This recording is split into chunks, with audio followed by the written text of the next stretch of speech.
آدم ها بزرگ میشن، به مدرسه میرن، بعد 23 ساله میشن، به کاری مشغول میشن که چندان علاقه‌ای به اون ندارن. هرچند کار رویایی اونها نیست، ولی خب اونها به این نتیجه میرسن که فعلا خوبه. و ناگهان شما 35 سال سن دارید، شما 45 سال سن دارید، شما 55 سال سن دارید و شما آرزوها و رویاهاتون رو فراموش کردید. این زندگی بسیاری از مردم دنیا است.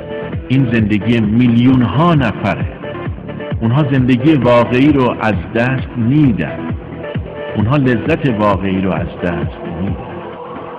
هی آدمک کوکی صبح شد که بیداشی، مثل همه عمرت تکراشی و تکراشی.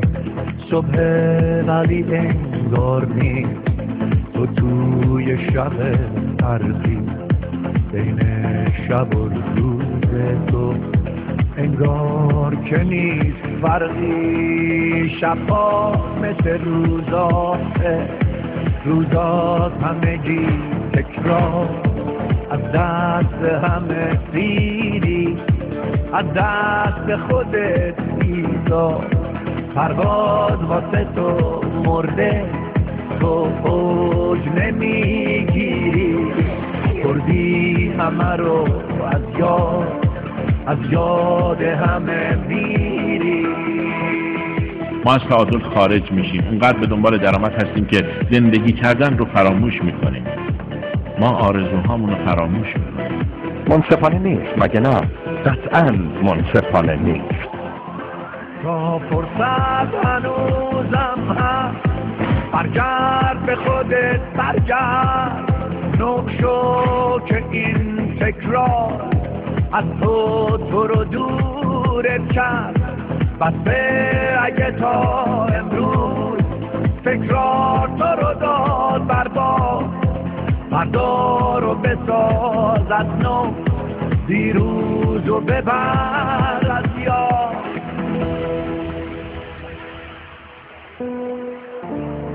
تو لحظه تکراری تنها خودتی همراه، حسرت شده یار تو ای کاش همه حرفا. با قصه نشو همدم، سنت شکن خود باش. آزادترین فردی وقتی که نگی ای کاش.